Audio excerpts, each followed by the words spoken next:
আসসালামু আলাইকুম। কি অবস্থা সবার? আমরা আলহামদুলিল্লাহ আল্লাহর অশেষ রহমতে বেশ ভালো আছি। আমার আরও একটি নতুন ভিডিওতে আপনাদের সবাইকে ওয়েলকাম করছি। আমি টুলুমণি। আজকের ভিডিওতে আমি খুবই সুন্দর একটা ইনডোর প্লান্ট, জ্যাড প্লান্টের যত্ন, লাগানোর নিয়ম, মাটি তৈরি, এগুলো সম্পর্কে ডিটেলস বলবো এবং অনেকগুলো টিপস দিব।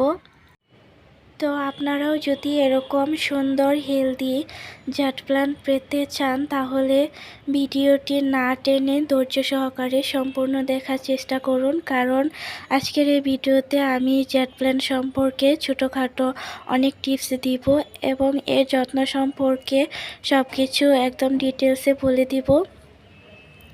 তো ভিডিওটি আশা করছি আপনাদের কাছে খুব ভালো লাগবে।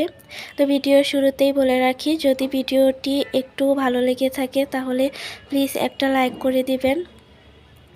তো এই যে ভিডিওতে যে জ্যাড প্লান্টটা দেখতে পারতেছেন সেটা হচ্ছে আমি সম্ভবত 1-1.5 মাস আগে মাটি প্রস্তুত করে লাগিয়েছিলাম। দেখেন 1-1.5 মাস পরে এই গাছটার গ্রোথ মাশাআল্লাহ অনেক সুন্দর হয়েছে। তো শুধু মাটি প্রস্তুত করে লাগিয়েছিলাম, এরপরে আর কোনো তেমন যত্ন করা হয় নাই। তো তাই একটু যত্ন করে নিব আর আপনাদের সাথে এর খুঁটিনাটি টিপসগুলো শেয়ার করব।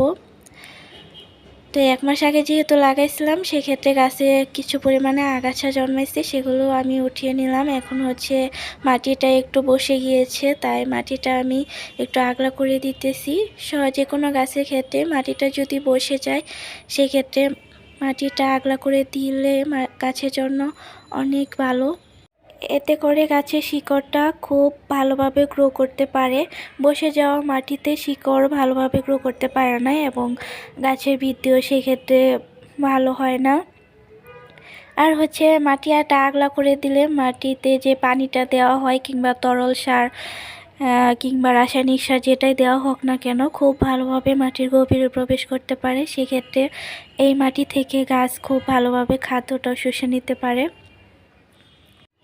এই গাছটার পানি দেওয়ার ব্যাপারে একটু সতর্কতা অবলম্বন করতে হবে, কারণ এই গাছ অতিরিক্ত পানি সহ্য করতে পারে না। আবার দেখা গেছে কম পানিও এই গাছের জন্য ভালো না। তো পানিটা একটু বুঝে শুনে দিতে হবে। এটা আমার এই মাটিগুলো দেখতে পারতেছেন কেমন শুকনা হয়ে গেছে একদম।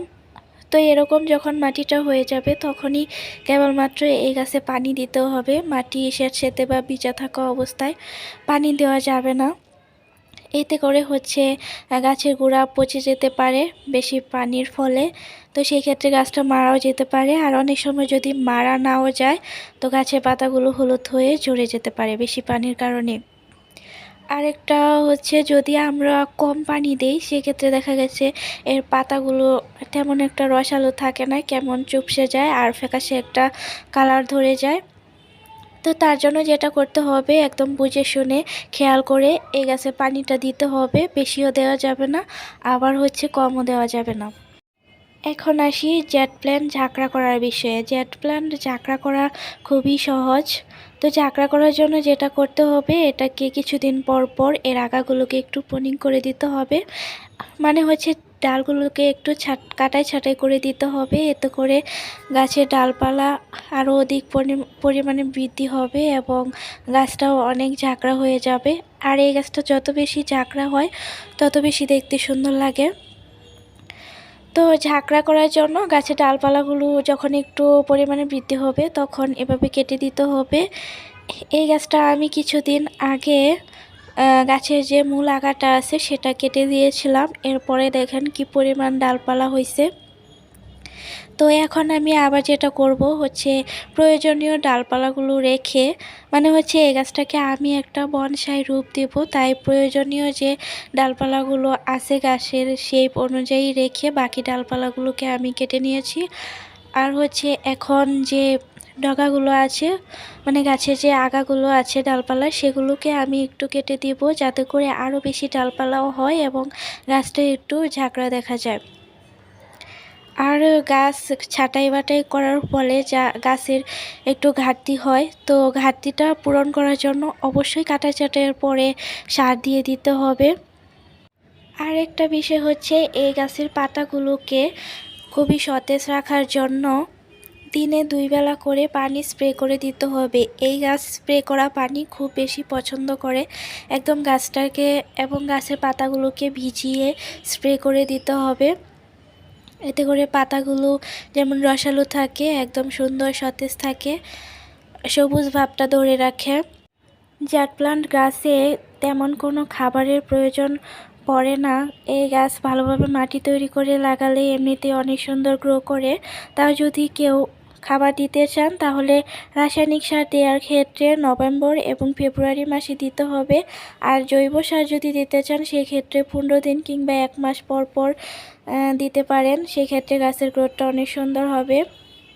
তো আমি যেহেতু গাছটাকে একটু কাটাই ছাঁটাই করেছি, গাছের একটু ঘাটতি হয়েছে, তো ঘাটতিটা পূরণের জন্য আমি এখানে গাছের জন্য একটু তরল সার তৈরি করে নিব। তো তার জন্য আমি এখানে শুকনো গোবর নিয়ে নিয়েছি। শুকনো গোবরগুলো একটু পানিতে ভিজিয়ে এটা 24 ঘন্টার জন্য রেখে দিব। 24 ঘন্টা পরে এটা গলে একটা তরল সারে পরিণত হয়ে যাবে। তারপর আমি এটার সাথে আরও কিছু পানি অ্যাড করে এই গাছে দিয়ে দিব। এখন চলুন জেনে নেই গাছটার মাটি কিভাবে প্রস্তুত করবেন। তো এই গাছ পানি একদমই পছন্দ করে না, আমি আগে বলেছি। তো যেই গাছ পানি পছন্দ করে না সেই গাছের ড্রেনেজ সিস্টেম ভালো রাখার জন্য বালির পরিমাণটা একটু বাড়িয়ে দিতে হবে। তো এখানে আমি মাটিটা প্রস্তুত করে নিয়েছি। কিভাবে প্রস্তুত করেছি সেটাও বলে দিচ্ছি। এখানে আমি 1 ভাগ মাটি নিয়েছি, তার সাথে 2 ভাগ বালি, মানে হচ্ছে যতটুকু মাটি নেবেন তার ডবল পরিমাণ বালি নিতে হবে। আর 1 ভাগ নিয়েছি ভার্মি কম্পোস্ট। ওই 1 মুঠ পরিমাণ নিম খোল দিয়ে আমি মাটিটা প্রস্তুত করে নিয়েছি। এখন হচ্ছে আমি যে এই ডালপালাগুলো আছে এগুলোকে এখানে লাগাবো।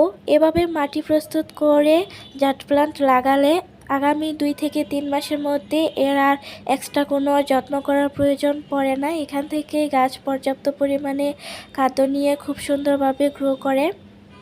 আর জাট প্লান্ট গ্রো করা খুবই ইজি। এর ছোট ছোট ডালপালাগুলো খুব সুন্দরভাবে গ্রো করে। এই যে ছোট ছোট ডালপালাগুলো একদম ঝাঁকড়া একটা গাছে পরিণত হয়ে যাবে কিছুদিন পরে। একটা জাট প্লান্ট থাকলে অসংখ্য গাছ খুব সহজেই তৈরি করা যায়। তারপর এটাকে হচ্ছে পানি দিয়ে খুবই অল্প পরিমাণ পানি দিতে হবে, যেহেতু এই গাছটা একদম নরম। পানি দিয়ে ছায়ায় রেখে দিব। আর এখন হচ্ছে জেনে নিব যে এই গাছের রোদ কেমন প্রয়োজন। এই গাছটা যেহেতু ইনডোর প্লান্ট, এই গাছের জন্য তেমন রোদের প্রয়োজন পড়ে না।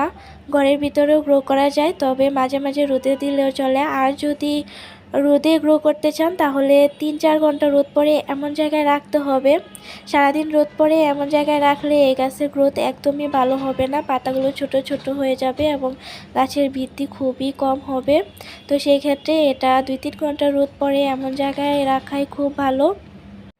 তো এই তো এগুলোই ছিল জাট প্লান্টের যত্ন সম্পর্কে সকল টিপস। তো আরও যদি কিছু জানা থাকে অবশ্যই আমাকে কমেন্ট করবেন, আমি জানানোর চেষ্টা করব। সবাই ভালো থাকবেন, সুস্থ থাকবেন। আল্লাহ হাফেজ।